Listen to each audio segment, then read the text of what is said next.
Tensioni mes Benitës dhe Albës arrin kulmin e tij. Atmosfera është e ngarkuar dhe banorët e tjerë e ndjejnë qartë energjinë që shpërthen në ajër. Benita afrohet pranë Albës me një shikim të fortë dhe të vendosur dhe fillon të debatojë me të në një mënyrë që nuk lë vend për paqartësi.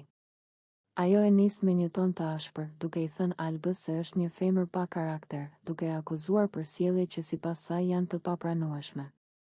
Fjalët e Benitës janë të ngarkuara me mledh dhe zhgënjim. Çdo tingull i zërit të saj përçon inat, zhgënjim dhe një ndjenjë të fortë të padrejtësisë që ajo ndjen ndaj Albës. Benita nuk ndalet këtu. Ajo vazhdon duke i thënë Albës se Limin nuk duhet ta pranojë të gjitha si të natyrshme.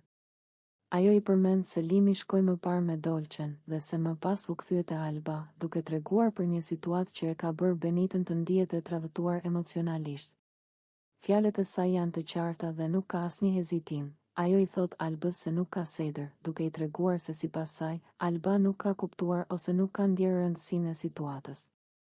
Alba përpiqet të përgjigjet, por ndjenja e tensionit dhe inatit që Benita ka krijuar është shumë e madhe. Fjalët e Benitës godasin thellë, sepse janë të drejta dhe të paevitueshme në atë çast. Ndërkohë, banorët e tjerë ndjejnë situatën dhe disa përpiqen të ndërhyjnë ose të qetësojnë debatet, por energjia e dhomës duket e pandalshme. Benita vazhdon të flasë për mënyrën se si ndihen marrëdhëniet mes Limit, Dolçes dhe Albës, duke i dhënë peshë emocioneve që ajo ka mbajtur brenda. Ajo e përshkruan çdo veprim, çdo lëvizje dhe çdo ndjenjë që ka ndjerë, duke e bërë situatën më të gjallë për shikuesit dhe duke e zgjeruar historinë për disa minuta. Alba ndihet e sulmuar, por edhe e detyruar të reflektojë mbi ato që thot Benita. Çdo fjalë e Benitës i duket e rëndësishme dhe e saktë për shumë gjëra që kanë ndodhur brenda shtëpisë. Ajo përpiqet të mbrojë veten, por tensioni dhe fuqia e fjalëve të Benitës e bëjnë të vështirë. Gjatë gjithë debatit, Benita nuk shfaq thjesht mledh, ajo gjithashtu tregon zhgënjimin dhe trishtimin e saj, duke bërë që momenti të jetë i ngarkuar me emocione të ndryshme, mledh, zhgënjim, xhelozi dhe dhimbje.